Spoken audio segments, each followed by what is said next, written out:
Good day sa inyo mga buddy. Today is May 20, 2024. It's already Monday, 6:09 AM. And then pinasukan agad tayo ng booking. Dalawa siya, 440. Dalawa, naka-promo pa. Ayan, 2 Ecom, 711 Manila City Hall. Ayun, punta na natin si first passenger. And sana ngayong araw ay gumita tayo ng maganda. Enjoy lang natin ang buhay mga buddy. Enjoy lang natin ang biyahe ngayong araw. Sana nagabayan tayo ng ating Panginoon.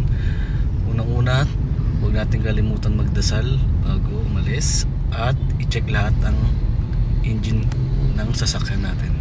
Ayun lang mga buddy, medyo antok pa ako pero para mga buddy, dyan nga pala ako graduate. Yan, sa school na yan, sa Pilaw Rail High School sa Tondo. Yan, shoutout nga pala sa mga naging kabatch at mga kaibigan ko sa high school na to. Daming memories dun sa panahon na yun nung high school ako. Ayun mga buddy, yan dito ang banda sa may bandang amazing show na. Natid ko na siya malapit sa MOA, 2 Ecom. Bali dalawa sila. Unang drop off ni isa sa City Hall ng Manila, tapos pangalawa rito bandang MOA. And then lagi ako dinadala rito pag umaga. Actually pag umaga rito walang booking. Kaya bababa ako banda dito sa may Vito Cruz or around malapit sa Manila. Bali naka 440 na tayo ng booking natin. Ngayon mga buddy, update ko kayo kapag pinasukan ako ng booking. Time check tayo, 7:13 AM. Habol tayo sa incentive, 6 to 10. Let's go. Mga buddy, pinasukan na ako. Papunta siya ng Parañaque Cash. Naiya Terminal 1 pala papunta. So ito ko susunduin sa Coast Residence. 2:26. Punta na natin si next passenger. Pangalawang pasahero ko to mga buddy.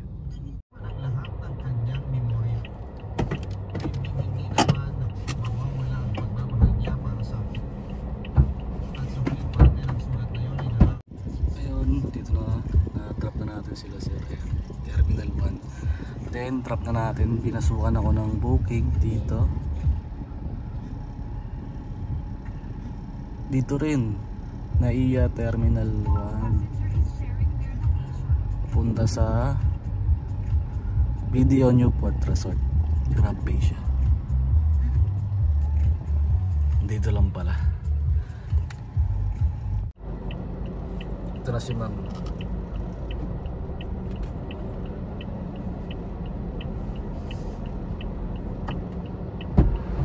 Hey ma'am, morning po.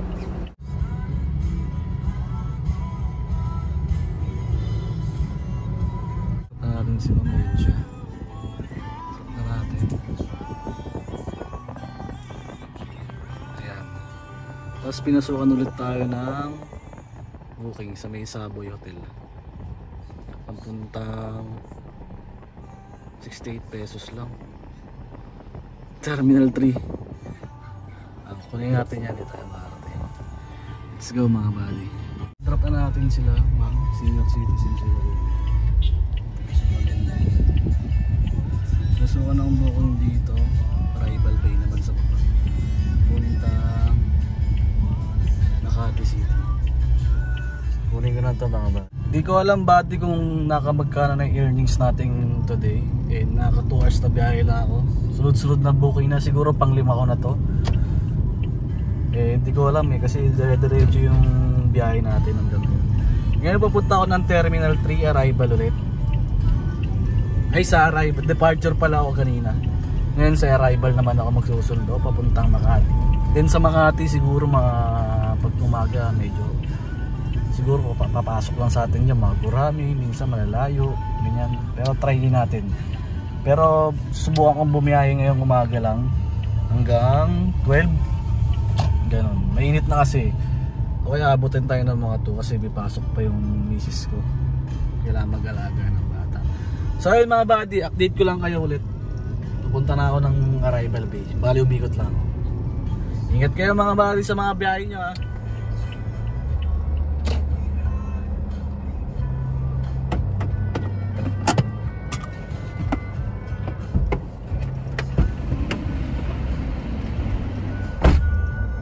Mga buddy na truck natin si ma'am. Pinasukan ulit tayo dito sa Makati na. PW discount. Punta siya ng Poblacion Makati. Pilitin na natin sila. Ito, nandito na tayo sa pick up point. Okay ma'am.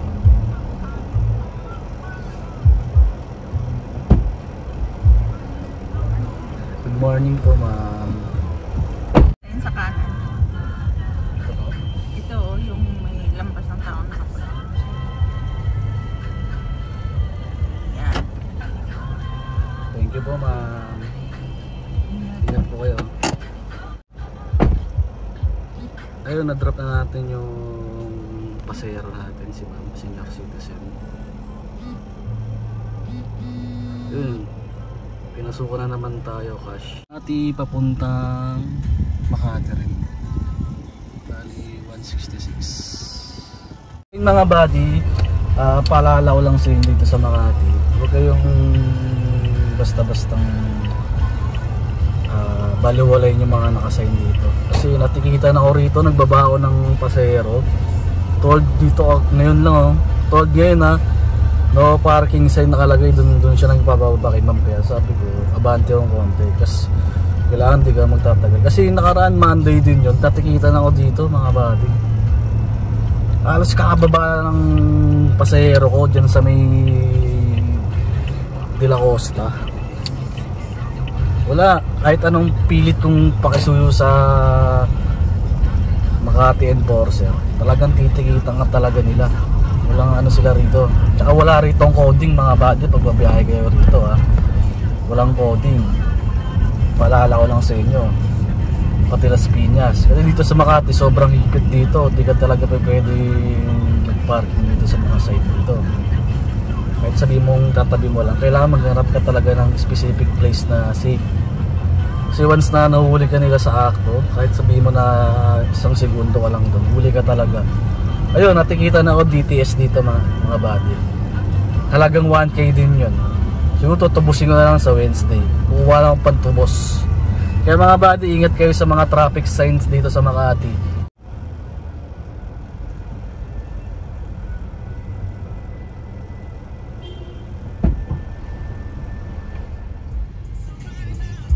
Ayun mga buddy, di na tayo pinasukan dito sa may Makati. Almost 20 minutes. So siguro mag-roving na tayo rito kasi bawal talagang standby dito sa lugar nito. Balitaan ko kayo mga buddy kapag nakakuha ulit ako ng booking. Mga buddy, pinasukan na ako. Doon lang sa may kanto. Doon o. Doon siya. Ayan siya. Pipick upin ko na si passenger. Ito na sila mga buddy. Dalawa sila.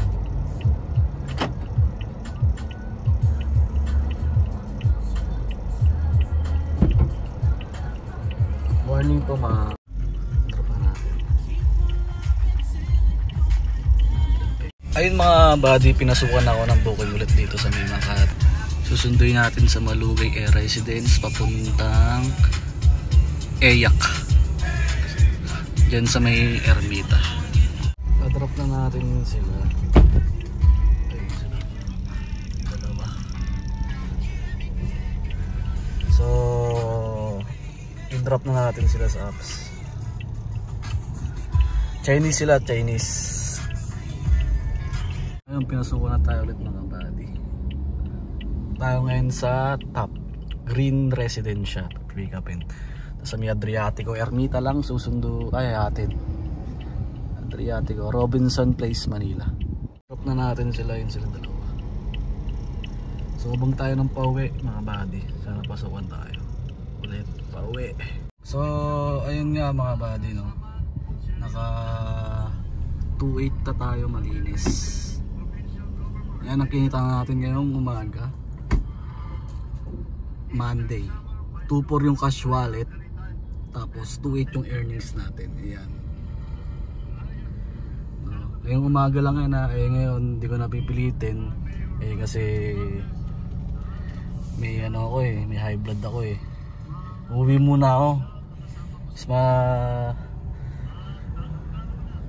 Ayun, uuwi muna ako kasi mas mahalaga yung kalusugan ko, no.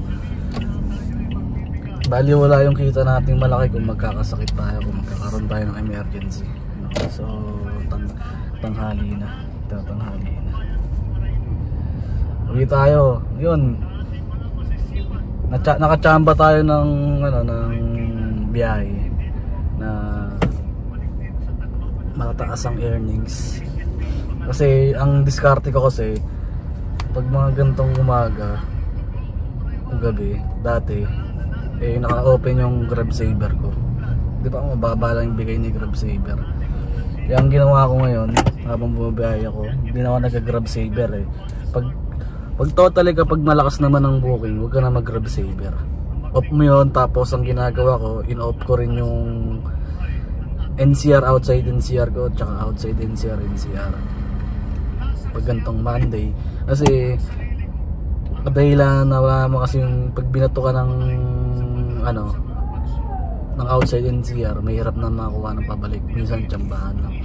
Minsan malaki magbigay yung outside NCR, nasa 1K pataas, pero pagbalik mo wala, makakamote ka pabalik, sasayang lang din yung gas mo. Actually bawi lang, pero kung ang ano kasi, ang mindset ko kasi dito, in-off ko yung NCR to outside NCR para dito na lang pasukan ng booking dito sa NCR.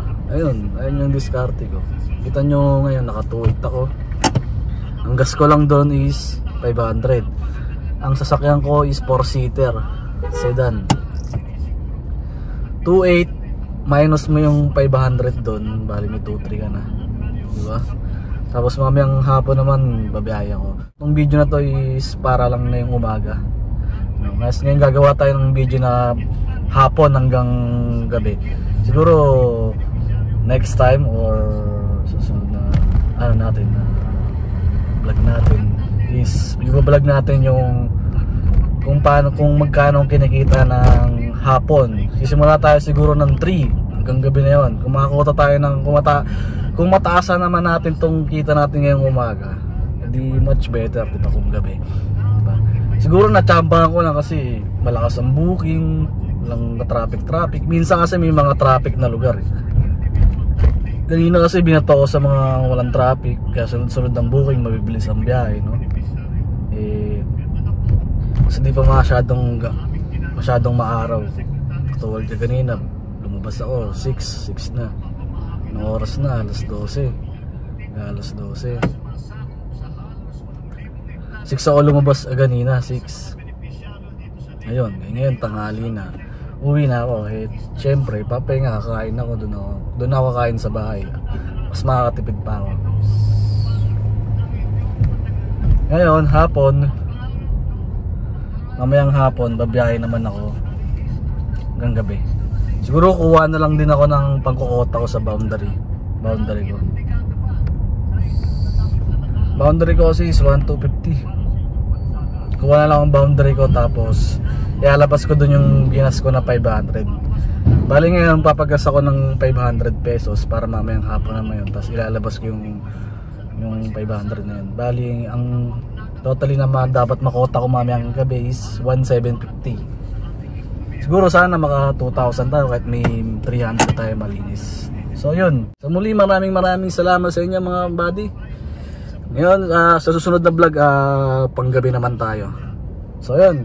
See you on next video. Bye bye. Peace tayo everyone. Stay hydrated po.